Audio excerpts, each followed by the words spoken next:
People come to me all the time asking what it is they should write. They want to write, they want to be a writer, but they just don't know what to write. This has always seemed pretty strange to me. Seems to me if you're a writer, you should just be writing and it doesn't matter that much what it is you're writing. A writer writes. But if you want a little bit more guidance on what it is you should write and how that might differ from what somebody else should write, then stick around because I'm about to investigate this in depth.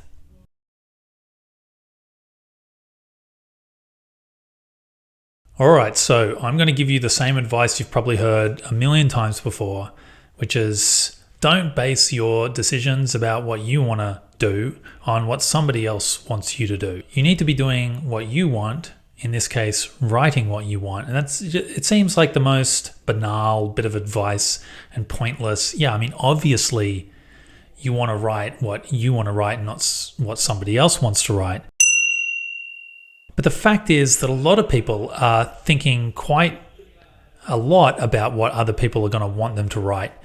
And that's a very stultifying experience, obviously, because it's very difficult to assess what other people want in any kind of meaningful way, except by noticing certain trends you see in the world and trying to emulate them.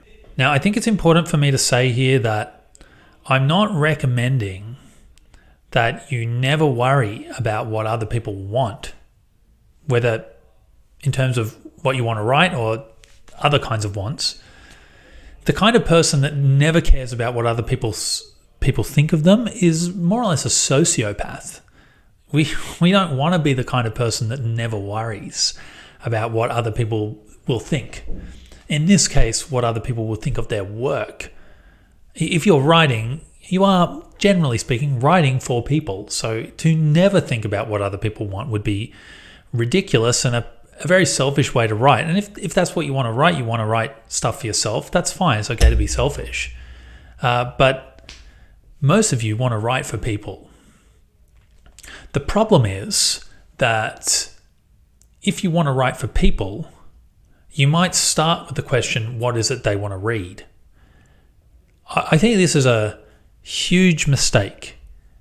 Artists of all kinds, certainly any artists who we would consider to be really capable artists, some of the great artists, for example, these are people who they're not really thinking that much about what other people want. If you're a great musician, you write that riff in your bedroom because you're sad or you're pissed off or whatever, and it emerges from you out of a deep need to make something. It's a rare artist, I think, who is thinking, oh, I wonder what kind of riff people would love to hear on a Friday night. I'll write that. Now, maybe some people are doing that, but I think generally speaking, the way art works is it comes from within. The first point of contact when you're asking what you want to write or what you should write is what satisfies you in certain kinds of ways, not what satisfies other people in certain kinds of ways. Now, the upside of caring primarily about something internal for yourself, let's say you want to write a piece because some girl just broke your heart and you need that release valve. You need to let out that steam. Or you want to write because you found some really beautiful flower in a meadow and you need to express how extraordinary and transformational the experience of being one-to-one with that flower was. I mean, there are a million reasons why we want to make art. But the first point of contact should always be those reasons, that there's something making you want to write and not somebody making you want to write. I want to sell 1,000 books this May, so I'll figure out what people want and I'll write that. Now, that might work in a marketing sense, but we're talking about art here, art for writing. And the benefit is that, okay, you're making a choice that's ultimately easier. You're hopefully more acquainted with yourself and your own needs than the needs of hypothetical people you've never met before. On top of that, though, it's going to help you avoid creating work that's derivative. Now, of course, all work, let's just keep the writing for the time being and not address other kinds of work just for now. All writing is in some sense derivative. Nobody escapes the genre of the time, the fashions of the time, the style, the grammar, the spelling. All of this is a kind of convention. You can't escape it completely. If I was to escape all stylistic conventions, my writing would be impossible to read. We're all constrained by conventions to some extent. However, some work you can tell immediately. A film, for example, is a carbon copy of 1,000 other films and makes it boring. Within 3 minutes of watching it, you already know you're going to be bored because you've seen it all 100 times before. Some works of art, some works of writing, manage to distance themselves a little bit more from convention. They take existing concepts, themes, forms, and styles and bend them a little bit, shake them up, mix a genre with a weird style that you wouldn't normally do. You might use that, for example, that really hardcore exposition and description-based style you see in a lot of high fantasy and apply that to, I don't know, a fable. Or apply it to, genre fiction, literary fiction, a bit of fiction set in a city on a normal day. So if you're starting with you and not what the industry wants or what other people want, then you're putting yourself in a position where you're slightly less anchored to convention. And therefore you're slightly less in danger of being just another copycat, another derivative artist. I think personally that's quite important. Most people who are interested in making art, and I think creative writing is art, most people who are interested in it are interested in it because it's a sort of authentic expression of something in themselves. And to be authentic is, in some sense, by definition, to be unique. Being authentic is to express the unique fingerprint of your soul onto the world. Am I like other people? Yeah, I have limbs, I have a brain. I sometimes cry, I sometimes laugh. We're all human. We share an immense amount in common, but there are subtle differences in 1,000 different ways that make me James and you John. You're probably not John, but if you are John, I'm speaking directly to you. So, yeah, we do think sometimes too much about what other people will want from our writing. Often we might imagine a specific person or an imagined person, but there's a more broad social level even at which we make this mistake, and that's when we start thinking about things in terms of markets. What does the market want?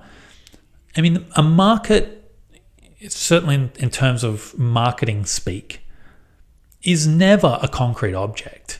A market is always an abstraction. We look at the general populace and look for consuming trends that are followed by large numbers of people. We can hopefully, by doing this, if you're in marketing, gauge what some large proportion of the population wants to buy and why, and then target them by understanding that abstracted market. This market wants this kind of thing. Now, there's no actual specific person they're pointing to. We're talking about general trends in a broader community. So many years ago, for example, when I was first starting to write fantasy fiction, vampires were a big deal. I mean, I feel like vampires are always a big deal. They're sort of a permanent fashion item, but they're around the time of Twilight, everything was vampires. It was frankly obnoxious. One of my biggest fears, and it was probably an irrational fear to be honest, but one of my biggest fears about going to a publisher with my book was I didn't want some marketing hack. No offense to anyone in marketing. There are, of course, people in marketing who aren't hacks, but I had it in my mind that I was going to encounter a marketing hack who would say something like, "Oh, we love your book. We really want to get it out there, but we think you need more vampires." Now, of course, it might be the case that if I had vampires or werewolves or ghosts or whatever the flavor of the day is in fantasy fiction, if I had more of those things or if my book was about those things, yeah, maybe it would sell more. But again, I'm not talking to people who are just looking to sell books. I'm talking to people who are looking to write good work, who are looking to create art with their fiction or creative writing. And for those people to unnaturally insert this market demand in a text it has nothing to do with, like as if we're shoehorning it in. Okay, this book has nothing to do with vampires as characters, nor the themes that vampires tend to bring along with them about kind of being detached from the pure side of our soul and being in a constant state of hunger and all the kind of eroticism that come along with vampiric tales. I have none of those in my book, and yet I'm going to shove a vampire in it. I mean, I'm using an absurd example, but it's supposed to illustrate something that you should not determine the nature of your artwork based on what the market wants, because the artwork is self-defining. If you bring in an external, non-aesthetic element into your work, you're going to place this thing into your book not for aesthetic reasons, but for some other set of reasons. You're diluting the aesthetic value of the work. You're making it less beautiful along whatever lines you're trying to create this beauty.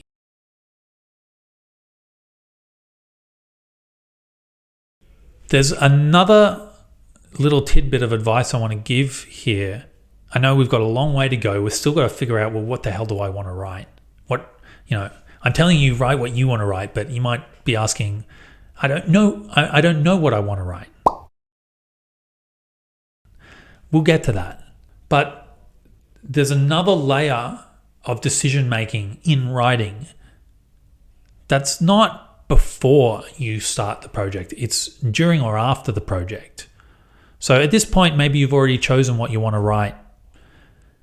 And you said, I'm not even going to listen to what other people want.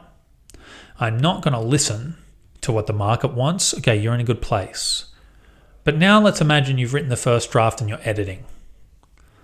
One of the biggest problems editors face, and I don't mean professional editors, I just mean anyone who's editing their work, which should be every writer, should be editing more than they're drafting. And one of the problems is that you start worrying a lot about what people will say, about how people will interpret your work. And there's obviously an important reason to do this. So you're trying to transmit information and ideas and emotions. And so you need to understand the receiver to some extent and how they'll receive it.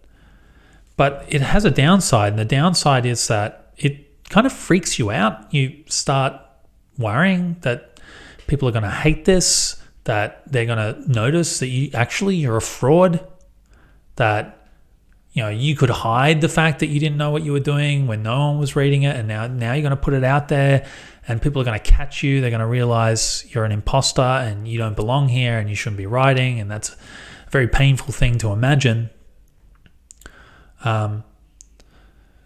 So when you're editing, even at that stage, you have to worry about whether or not the information, feelings, and scenarios you are demonstrating in your text will be communicated effectively to another person's brain. mind is a better word, to another person's mind. But generally speaking, try to edit the art as an artist for your own aesthetic reasons. Probably only in the later edits do you start worrying about, will this sentence structure communicate what I want? Most of the time, your judgments should be built upon whether or not any specific element in your text is contributing to the whole aesthetic piece in a way that you seem justifiable.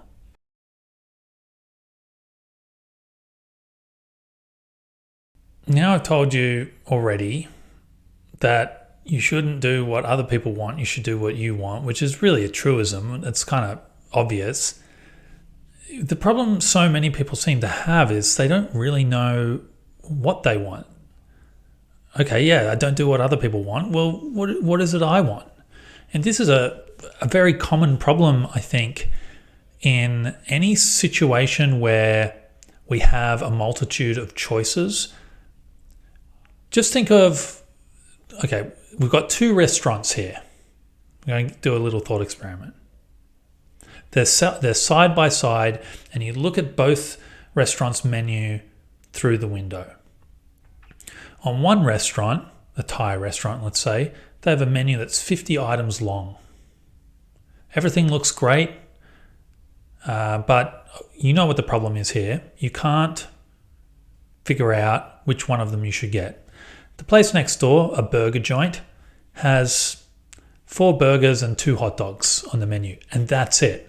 Okay, which one are you going to? Let's say you don't care if it's Thai or burgers, you can't decide. I mean, you're going to the burger joint, probably. Unless you're the kind of person who really, really knows what they want at any given time, a very decisive person. Most people will have a lot of trouble deciding between so many options. This is the curse of our time, in some sense. We're supposed to have so much choice. Look how many choices we have, 1,000 different chocolate bars. But in an operative sense, we don't really have more choices. We just have more things we can choose from for the same number of choices. We're still, I'm choosing to eat a chocolate bar. That's the choice. In terms of what chocolate bar I get, they're all chocolate bars. But now with 1,000 chocolate bars, it's a lot harder for me to decide which chocolate bar I want. Some people find this so stultifying they won't buy the chocolate bar. I mean, maybe that's not a good example because chocolate's so good that people will buy it despite the decision freeze. What's the word? I can't think of the word. Decision.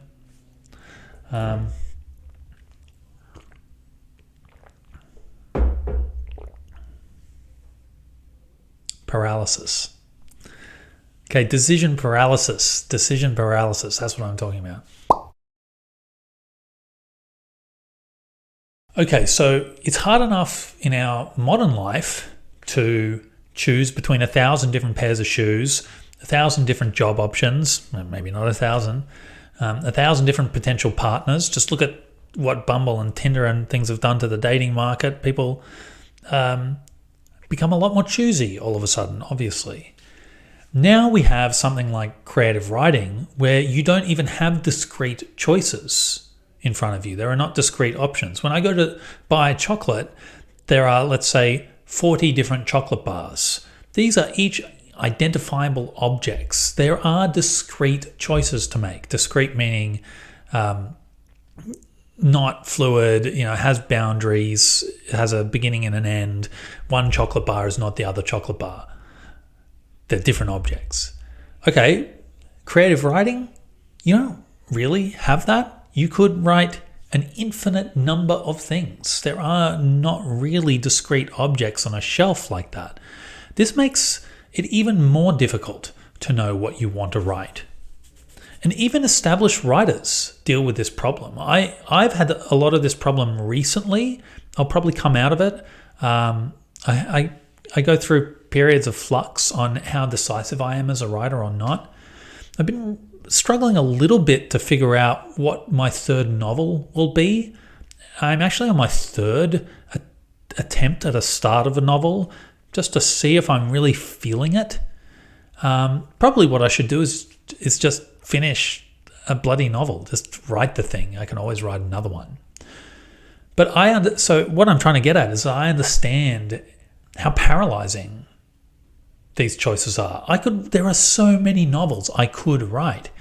I have 20 ideas for books written down somewhere, let alone the 20 ideas I haven't come up with, or more ideas I haven't come up with yet but could come up with. Maybe I'll wait for those. So this is a real problem, that people don't know what it is they want to write. I might not know what novel I want to write now, but I know the kinds of genre I want to write. I know the form. I do write a lot of stuff. A lot of people are stuck way earlier in their progress than that. They can't write a single thing. I know people who have asked me to help them figure out what they want to write because they've never written anything. They desperately want to write something and they don't know what to start on, so they write nothing at all. I'm speaking to you more than anybody else, people who are stuck at such an early stage because they don't know what they should write. An obvious place to start there is, again, I'm going to give you so many truisms here, but it might still be helpful, is you should think about what your non-writing interests are. I like philosophy. I like basketball. I like history. I like plants. I like many things, as all humans do. And you are the same. You have interests that you're interested in, not for instrumental purposes. You're not interested in them because they'll get you something, but you just find them interesting.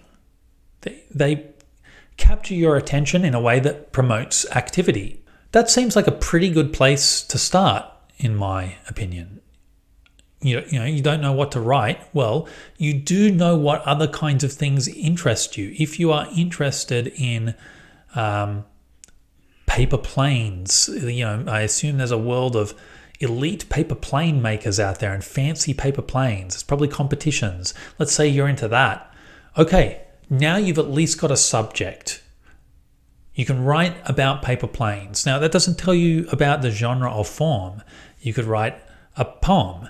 And if you write a poem, you could write free verse or a haiku or a limerick or epic poetry or lyric poetry. Maybe you could write non-fiction. You could write an essay, an article, a blog post. Those questions aren't necessarily answered. That's true. But subject matter shouldn't be too hard for you to pin down. So look at your interests. Maybe make a list of them.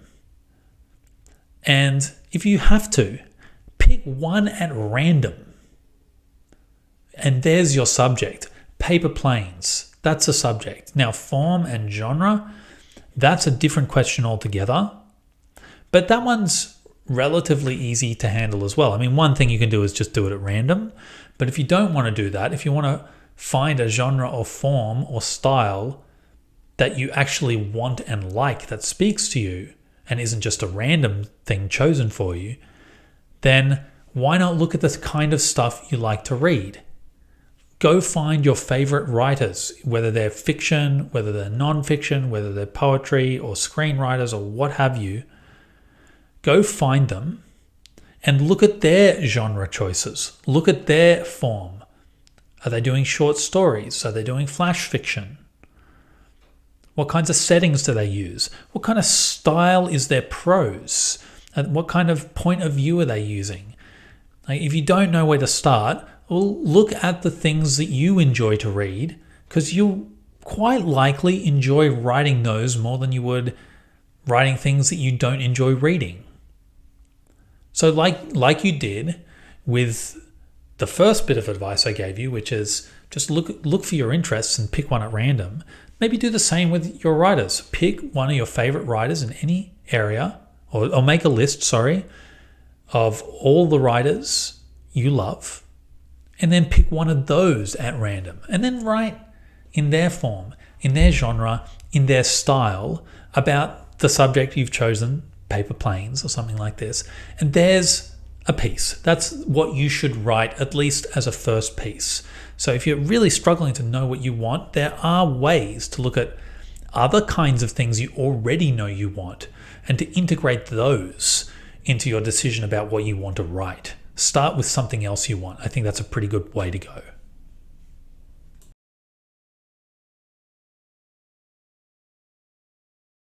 So another thing that causes people a sort of paralysis is the need for perfection.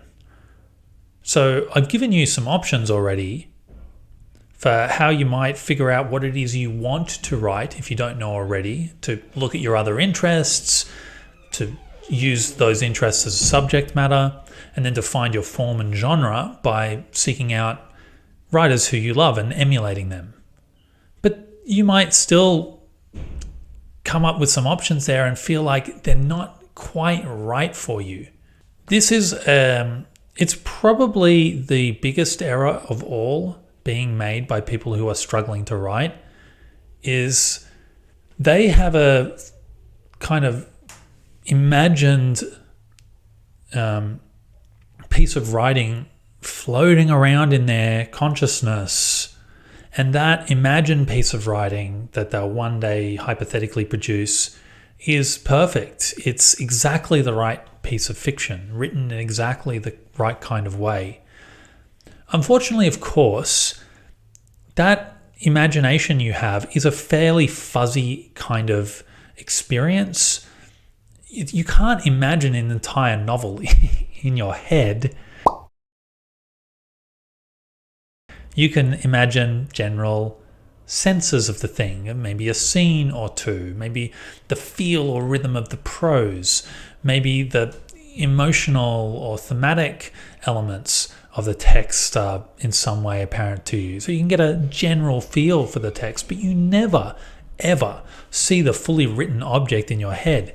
I mean, if you did, writing would get fairly easy after a while. You just transcribe the fully formed thing in your head onto paper. That simple, problem solved.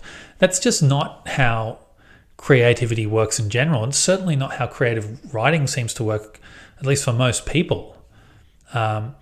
So you're waiting for a perfect idea in your head, and that perfect idea is never going to happen. Let alone the perfect object, the perfect actual piece of writing you might produce. That won't happen either, because perfection's impossible. But it's sure as hell not going to work as just this floating kind of sensation in your head. So you got to stop waiting for the perfect concept to make itself available to you just in your mind. At some point, I mean, again, it's going to seem like a kind of hokey bit of advice and something that's quite obvious. At some point, you just have to bite the bullet and start something.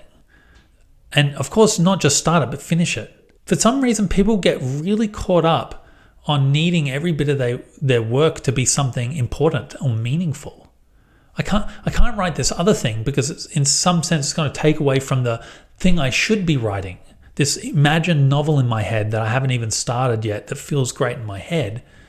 I can't write this short story because then I'm wasting my juice maybe, where my juice should be reserved for the novel. Writers are full of juice, by the way, like an orange. Or what else has juice? Kumquats? What is a kumquat? If anybody knows what a kumquat is, please let me know in the comments. I've always wondered. Do kumquats have juice? There's a question for the ages. My point is that at some point you just have to be a little bit bolder in your decision making and stop toying with the perfect idea in your heads. Just stop waiting for the perfect idea. It's a mirage. It's never going to happen. You need to, at some point, simply take action. Writing is a doing. What makes writers writers is not ultimately what they write, but that they write. That's what makes you a writer. It's that you perform the activity of writing as a part of your general lifestyle. That makes you a writer. And so, the trite advice I'm giving here is, even if you figure out kind of what you want in a general sense, but you can't land on the perfect story you want to apply it in, it's just, I'm going to swear here, fuck the perfect story. It ain't going to come. It certainly ain't going to come just by trying to toss a few ideas around in your head. You'll be waiting forever. You got to just pick something and do that, understanding that it's probably not going to be the right piece. You'll get the right piece eventually, but you're not going to get there by writing nothing. You have to at some point just start something, start anything at all, frankly. If that's what you want, if you want to learn how to figure out what you need to write, then my answer is write anything at all, frankly. That's a good start, and that'll get the ball rolling. The real upside of just starting, that's my advice, just start something. The real upside is that the work, any kind of work I would imagine, frankly, any creative work, but certainly creative writing, the work makes itself apparent to you by doing the act of work. I'm going to just talk about my experience for a second here. This might seem familiar to some of you, but if I've left writing aside for a little while, let's say I haven't written any fiction for a few months, and that's what it's been like for me recently. I had not written fiction for quite a while. In your head, it feels like a foreign activity, as if you'd never even done it in the first place. You've forgotten what it even feels like to write, and you get the sense that you really don't know how to do it anymore. This is something that catches even me. I'm someone who calls myself a writer. I've got a bunch of followers. People pay me money to write. And even for me, there'll be times where I get stuck trying to build the perfect writing object in my head, the perfect piece of writing in my head, because I'm waiting to make the plunge as a writer into the act of writing for something to be good. If it's not good, it's going to make me feel like shit to be writing. And I know it's going to make me feel shit to write bad writing, so I avoid it and wait for the right idea to come along. I know for a fact that this is the wrong way to go about it. And usually I'm pretty good at avoiding this problem for most of my writing time. And the way to avoid it is, again, by just jumping in and doing it. And it's in the doing that you'll see results. You will get the sense of being a writer, of the ease of being a writer, of the competence of being a writer by being in the act of writing. Give it 20 minutes, give it 30 minutes of writing garbage, which it probably will be, and sooner or later, things will start to feel much more natural. You'll feel like a writer again, because to be a writer is to do writing. It's like anything. To be a basketball player is to do basketball. To be a cook is to do cooking. And you only feel like a cook if you are cooking. And that applies to any doing. So if you really need to feel like you're doing the right thing in order for you to kind of pick your project, that feeling only comes 30 minutes into the process, where you've been unloading a bunch of sentences and thoughts and actually starting to produce the neurochemistry at the neurochemical level that makes writing, or a writer's mind, a writer's mind. You have to get your brain into that state before you can feel comfortable in it. And the beauty of this is that ideas don't work as singular objects. They work in correspondence to other ideas. They build upon each other. Ideas happen in tangents. There's a kind of network. One idea occurs and another idea opens its door to you, and maybe three more from that one. So, again, this is the virtue of just doing it, of just starting. It's not only that it just avoids the problem of decision paralysis. It's that your good ideas will come only once you're in a stage of applying ideas with a writer's mind. Once you're applying ideas with a writer's mind, even when it's clumsy, you're going to start to see the doors of other concepts and ideas opening up for you as you go. And the more you do it, the more doors will open. And then hopefully before you know it, the piece will in some sense be writing itself, and you'll wonder why you ever struggled to figure out what it is you should write in the first place, because that'll be figured out by the writing of it.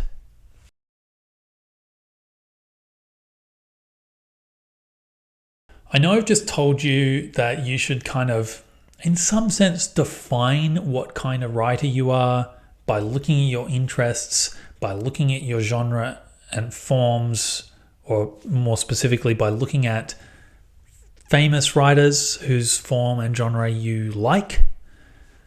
So in some sense I've told you to calcify your writing identities to help you tell you what it is you should write. If you can kind of label yourself, it can tell you, if I'm the kind of person that likes cats and Kurt Vonnegut, I should be writing postmodern fiction about cats. However, I'm going to get a little philosophical here. I guess I've been doing that the whole time. But I don't think, generally speaking, it's a good idea to talk about your identity as a static thing. The word identity is one of the great buzzwords of our time, but it's used in a kind of political sphere and all the political discourse, right wing and left wing, in a very particular kind of way. We're really talking about a kind of personal self-identification, the words we use to say about ourselves. But if we're talking about philosophy, or more specifically metaphysics,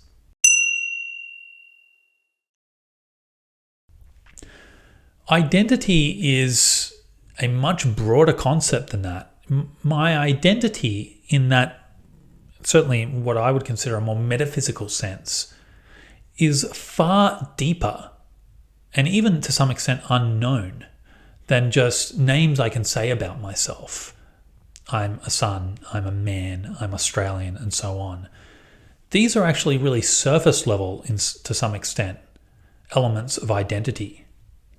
My identity, I'm going to get very technical here for a second. The way that my metaphysics professor taught me what identity means in the philosophical sense is that something's identity is that to which it is identical. The identity of an apple is everything about the apple, the appleness of the apple that makes it apple and not something else. Its position in space-time, its color, its taste, where it came from, its what its parents were, even perhaps who eats it. Your identity is everything you could possibly want to divulge as information to give people the impression of what that thing is. And so my identity as a person might include things like my race, my country of origin, that I'm a son, that I'm a friend, that I'm an artist or a writer. But frankly, my identity is mostly unconscious to me. I don't really know what I am. Putting labels on my identity seems like maybe helpful in certain situations. I don't think it does a good job of capturing who I am at a fundamental level. Most of my psyche is unconscious. There's another element of my psyche that's maybe partially conscious. If you think about what's happening inside your mind at any given moment, often what we have is an internal monologue or even dialogue. You'll notice that you have multiple voices who all want different things. They're all James. And they're competing with each other to determine what judgment I'm going to make. Yeah, I'm going to eat the burger because that voice was louder than the voice that said, you probably shouldn't eat a burger. Remember, you told yourself you weren't going to eat that burger. You were going to exercise and eat healthier and live a cleaner lifestyle. And then other James comes in and kind of says, don't listen to this guy. He's a prude. Live life to the fullest. You're going to be dead one day. Get pleasure out of every moment if you can. Live life as if this day was your last.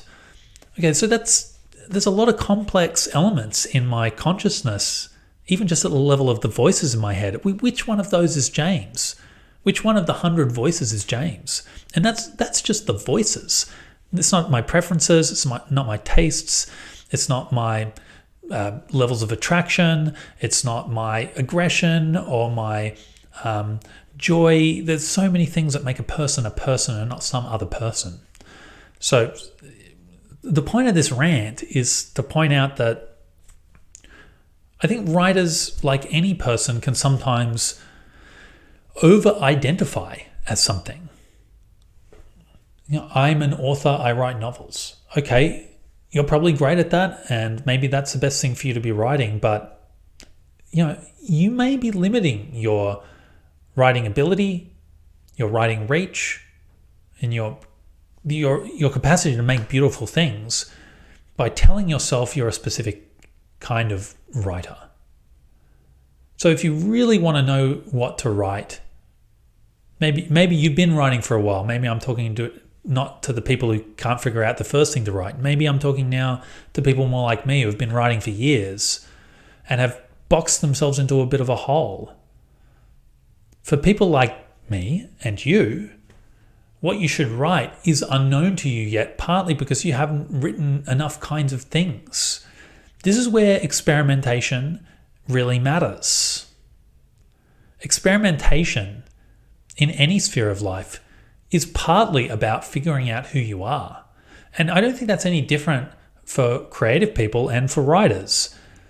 If you really want to know what kind of writer you are and what kind of work you should be producing, you shouldn't only be producing the stuff you already know you like to produce, the stuff you are already good at producing. You should be writing in as many different forms, genres, and about as many different things as possible, really, if you really want to flesh out your identity and make it as whole as possible, and therefore create a much more complete and varied catalogue as a writer, then start experimenting, try something new. I think we're all guilty of this, of kind of calcifying our identity and pigeonholing ourselves in a way that's really detrimental to our ability to be expansive kinds of people and expansive kinds of artists. And of course, this doesn't necessarily mean that what you should write always moving forward, like your main kind of production, should be something totally different to what you're doing now. It might be that that's just not going to work for you, you're not going to like it. But over time, I think that through experimentation, you develop maybe hybrid versions of your work. In my first text, I had the style of Douglas Adams pretty clearly. Certainly on my first drafts, you could see Douglas and his signature wit, although I'm not as good as he is with his wit, and his irony and his absurdity. It was printed all over my early drafts. My second text, I was reading a lot of John Steinbeck, so I got different kinds of thumbprints on that text. I got some really interesting kind of narrative styles, experimenting with kind of short, punchy sentences and like different vocal meters in my texts, and I'd kind of boiled down my dialogue to be something a bit more naturalistic perhaps than I did in the first text. And I expect this to happen moving forward as a writer, that my experiments with other people's styles or other forms should bleed into a more organic style of myself that is a growing style. What should I write in the future? What should James Royce Patterson write in the future? It's not what I should write today. What I should write today is whatever hybrid of influences are in my mind now. But there's no reason that has to be the myriad of influences I have in the future. I can expand those and therefore develop a slightly different kind of style. It should still be, well, maybe not should, but it will still be identifiably a James Royce Patterson kind of work. But by experimenting with other forms and genres and themes, that style of that James Royce Patterson style will look a little bit different. It will be a hybrid of that old James Royce Patterson and some new things I'm trying out. As if, if maybe we could look back in our life, at our life's work, and notice 100 different James Royce Pattersons and 100 different, slightly different over time styles of work, so that the first book I write will still be a James Royce Patterson, but it will be noticeably different to the last book I ever write. And this can, I think, even avoid a common problem that I've been thinking about a lot recently, that I think I still need to do a lot of work on, is that artists can get a little bit stale. They end up writing the same thing they've written and trying to juice the orange when it's already been juiced 3 or 4 times with other work, and there's just not that much juice left.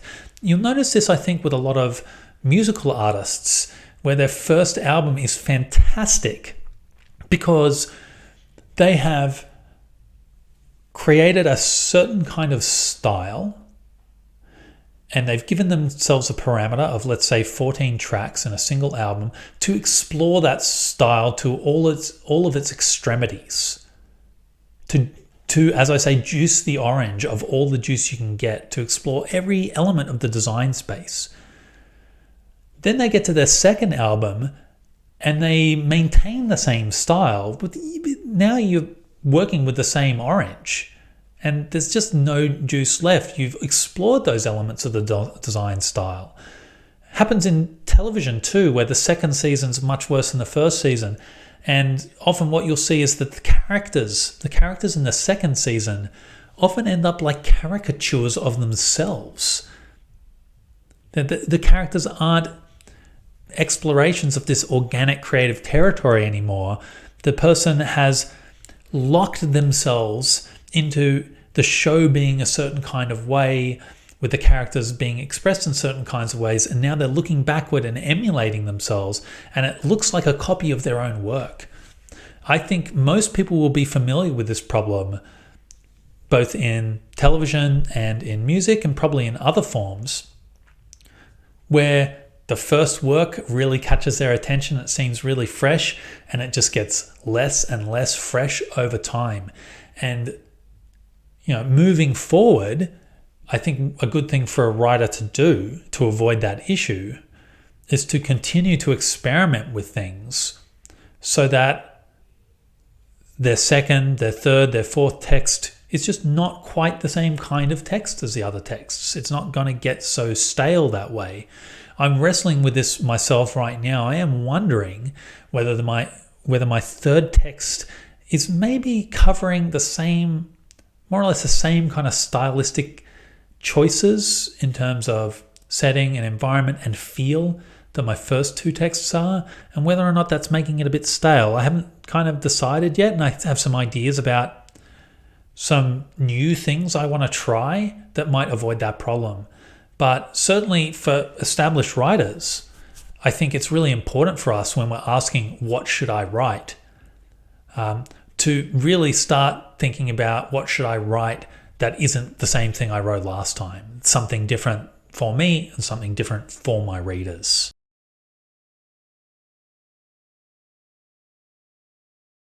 Many people think they want to write.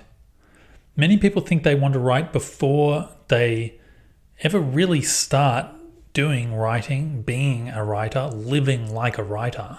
There's something, I think, that people find a little romantic about writing. I think it conjures up images of locked away geniuses, some shack in the wilderness scribbling their manuscript that somebody finds and publishes, makes them posthumously famous. I don't know what it is about writing that makes it seem so prestigious and romantic, like it's got a sepia filter over the top of it, but people have a really strong attraction to the idea of being a writer. So some people who ask me, I don't know what to write. Can you help me figure out what to write? I think some of them actually don't really want to be a writer. I think some of them are just attached to the idea of being a writer because there's something pretty cool about being a writer. It's a very admirable profession to many people. It seems like writers are sort of on the forefront of intellectual exploration, and there's something about their ability to communicate. There's a real power in that. Writers have the power over human hearts in a way that very few other kinds of occupations really offer us. They can persuade, they can move us, they can really change people and even the world. That's a very attractive thing to want to have. But if you are the kind of person that likes the idea of being a writer but doesn't like writing, okay, you've got a problem here that is not that you don't know what to write. It's that you think you want to write and you don't. Writing is not as romantic as it seems to be when we think about that sepia-toned author in the tower in the wilderness scribbling their genius manuscript. Most of the writing's actually pretty mundane. Some of it's pretty painful. It's often boring. It's hard work. It takes a really long time. If you are dreaming about writing a novel, you better be prepared to pump hundreds of hours into that thing, maybe thousands. Novels take a really long time, not just to finish, but to actually make good, to edits to completion. This is a very time-consuming, very energy-draining kind of activity. So you really need, first and foremost, if you're asking yourself or me or some other professional what it is you should write, the first question you should ask yourself is, do you even want to write? And maybe a better way to phrase the question isn't do you want to write, but do you want to be a writer? As I said, writing is a doing, it's a being, it's a state of living. Someone who is a writer, quote unquote, is someone who performs the act of writing as a basic part of their normal lifestyle. And if you can't see yourself legitimately doing the daily work of writing, of being a writer, then don't ask the question, what should I write? You probably shouldn't be writing at all, frankly, or at least not writing in the way I'm talking about writing, which is as a kind of way of living. Everybody writes. If you're writing a text message, you're writing. But that's the first point of order, actually. It's weird that I'm having this at the end of the video because it really should be the first part. It's first things first, figure out if you want to be a writer at all. If you can answer that question in the positive, then you can start asking, well, what is it I should be writing? I think another reason that people often seem to succumb to the allure of writing, I want to be a writer, I want to write a great novel, isn't just that they have a romantic idea of what a writer is. They might have that. It might just be as simple as they love books.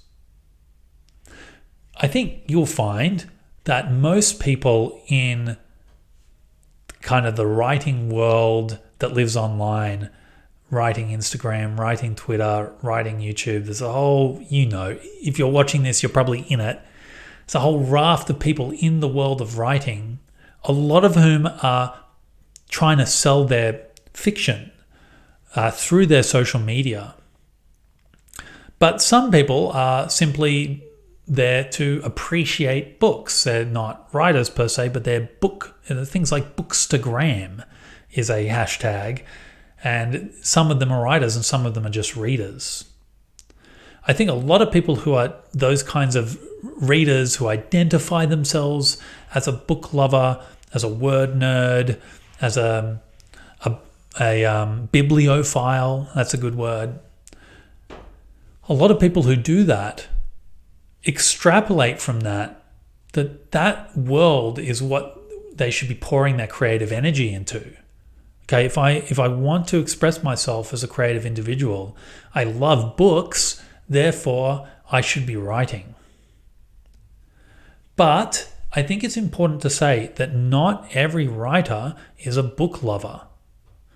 I'll just use myself as an example at first. I actually didn't read my first complete novel until I was in my early 20s. I breezed by English examinations in high school, mainly on my ability to just turn a phrase. I had I don't know exactly where my capacity with language came from, but I've always been good at speaking, and that's somewhat transferable to writing. And the fact that I didn't read much as a child, I don't think has hurt me that much. I do think I probably lost something from not being a voracious reader when I'm younger. And I'm still not a voracious reader now. I've read a lot more now, especially classics, because I want to make myself familiar with the canon and all the trends in writing that have led us to the point we're at now, so we can understand how style works and try and emulate some old themes and things like this. But I don't think it's hurt me that much as a writer, because I don't think being certainly a prose fiction writer is really about your exposure to other people's prose fiction.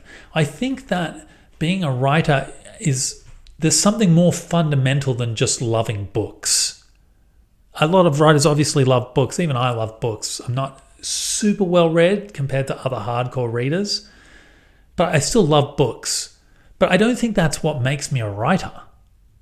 I think fundamentally being a writer is about having a certain disposition towards the world, having a certain curiosity about human nature, having a need to articulate through language their inner thoughts, having an ability to discern between different events, different people, different ideas in a really granular and nuanced fashion.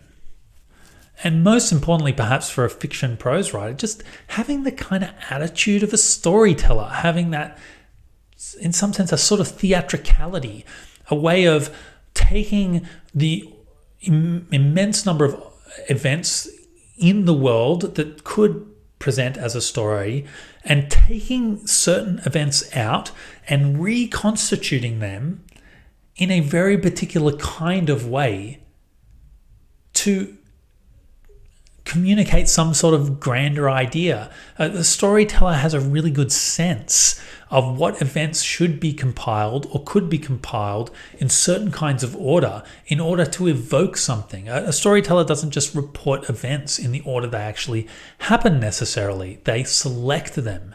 And that, I think, predates people's interest in books. I think that's to some extent a sensibility that people have. Think about, this is always the example I use, but think about your drunk uncle or auntie at the party that just knows how to spin a good yarn. That just, when they talk about their idiot boss doing something stupid at work, they just tell it better than other people. And these kinds of storytellers, they don't have to even be literate, frankly. And obviously the first storytellers in human history weren't literate. Writing had not been invented yet.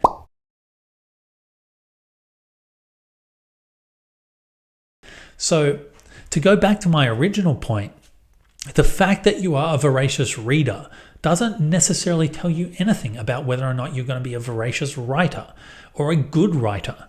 Likewise, if you aren't a voracious reader and you're maybe even not that sophisticated in your appreciation of grammar, syntax, and style, it doesn't mean you can't be a storyteller or a writer or even a good writer. Certainly, I just want to give the caveat, I know people are going to get pissed off at this, but of course, if you really want to push your abilities a little bit further as a storyteller in prose fiction, then yeah, at some point you really do probably want to study some of the great authors to see how it is they're achieving their ends. But again, that's not what makes you a storyteller. It's not what makes you a writer. Being a reader and being a writer are fundamentally different things. So there are certainly people who have asked me this question, what should I write, who have told themselves they want to be a writer. And what they're really doing is assuming that their love of books means they should be a writer. But your love of books only tells you one thing, really, it's that you love books. And there's a few other things that might tell you that are ancillary to that. You know, if you love books, you might have a strong sense of nostalgia, or, you know, you like escaping into your own imagination through the vehicle of somebody else's imagination. You might like connecting with other people's voices and ideas and minds at a distance. But that doesn't make you a writer. So first things first, just ask yourself, is that really what I am? Do I want to be a writer because I have the heart of a storyteller, fundamentally speaking? Or do I want to be a writer because I love books and therefore I think that I should be making books? And of course, for those of you who maybe are second guessing whether or not they want to be a writer, whether that's really the kind of soul that they have, or whether or not they can really commit to the kind of activity that writing is, that slog, that really arduous journey that writing ends up being. It's not the only way to express yourself. If what you're looking for is just kind of a self-expression and to be creative, okay, you might love books. It doesn't mean that your self-expression in the creative level has to be writing books. I don't even have to list the number of ways to be creatively expressive, because we all know so many of them. But don't limit yourself to this particular form just because you like reading it. Self-expression and creative expression are very important. I think you should be pursuing that. Everyone should be pursuing that. But you should be pursuing the creative expressions that fill you up, that give you the most life, that promote the desire and the basic urge to do it over and over and over again. If you want to be any kind of artist, you have to be doing something that has enough spark in the engine to fuel your productivity, because productivity is arduous. It takes a lot of time and energy. And if you don't have that fundamental drive, the soul, the spark of a writer, then your engine will run dry pretty quickly. So if you want to express yourself creatively and you're a book lover, but you think maybe I'm not a writer, just try everything else. Try painting, try dance. There are so many ways to be creatively self-expressive. Let's drop the idea that writing is some particularly sophisticated and artful self-expression. It's one of many. Don't hold yourself to that. And if you do, then the rest of the video that you've seen before about what should I write becomes more applicable. Otherwise, you're probably watching the wrong person. You should go watch someone who does painting. No, I'm joking. Stick around because I need every supporter I can get. Seriously, I'm desperate. That's a terrible joke. It's not going to be funny.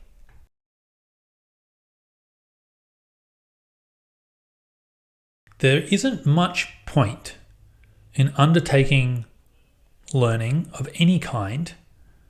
This is a sort of an educational channel after all. If you're not going to attempt to internalize the learning, if all you do is watch this video, you might get a little bit from it. It might spark a sort of inspiration. It might spark some ideas.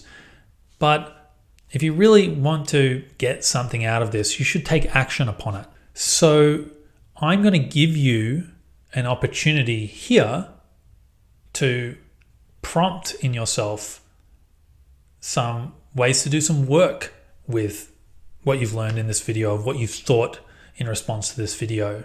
I'm going to give you some material, some ideas, and in the immediate sense, I'm going to give you some reflection questions. So think about these questions I'm offering you. The best thing for you to do is to legitimately take those questions and produce work right about these questions, or discuss them with friends, but really spend time contemplating them.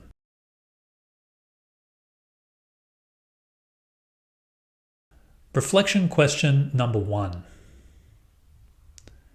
How much of what you thought you wanted to write was really you?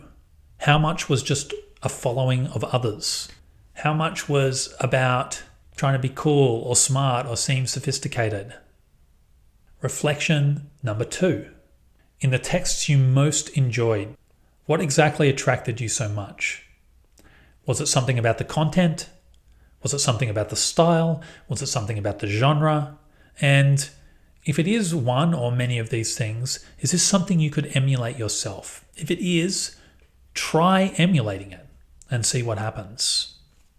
Reflection number 3. How much do you actually enjoy the writing process? Is it ever fun? If it is fun, what makes the fun bits and the shit bits shit bits? And having thought about that, if you have an understanding of what makes the fun bits fun, and therefore what makes writing satisfying, what are these satisfying moments you can try to cultivate in your writing process to motivate you more to write?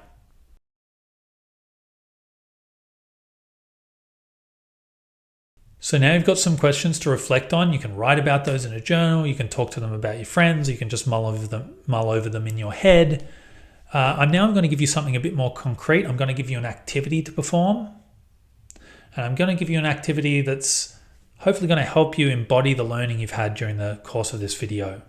What I want you to do is write 3 lists, as full as you can. The 3 lists are the following. 1. A list of your personal interests, as many as you can come up with. 2. A list of writers you love in any form and genre and style. And 3. Genres that you tend to gravitate towards. Fantasy fiction, list form articles, blogs, essays, what have you. What I want you to do then is tear those items on each list up into little individual items. So I might have one little strip of paper for Douglas Adams, one for John Steinbeck, one for Sylvia Plath, and put those in an author jar. Put the interests in an interest jar, and put the genres in a genre jar.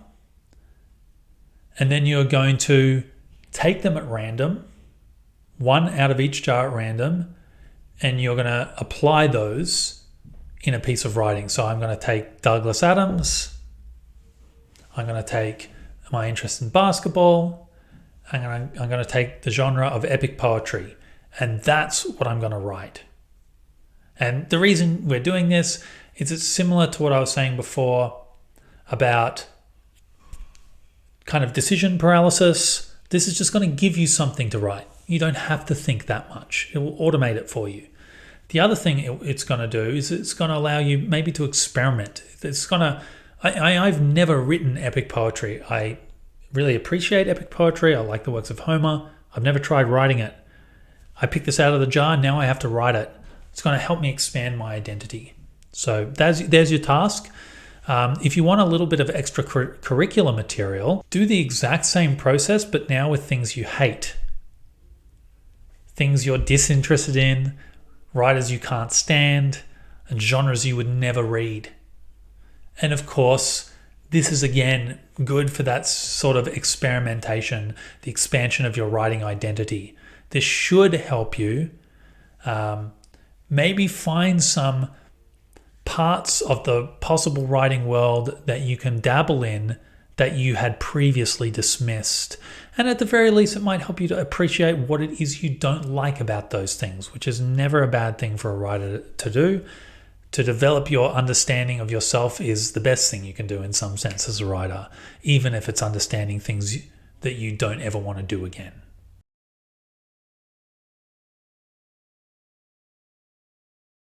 Okay, that's the end of the video. Thanks so much for hanging around. Please feel free to leave a comment. I love to see comments. I will interact with you if you comment. You can interact with each other in the comments if you like. I really want to turn this into something of a community where we can all express ourselves. It is your story after all, not my story. If you haven't already subscribed, hit the subscribe button below and seek me out on Instagram, and I am doing a little bit of work on TikTok, so you can seek me out there as well if you want to get some of my existing content into your brain to help you develop yourself as a writer. So thanks for being around. We'll see you next time for the next Patterson Story video. Until then, peace out.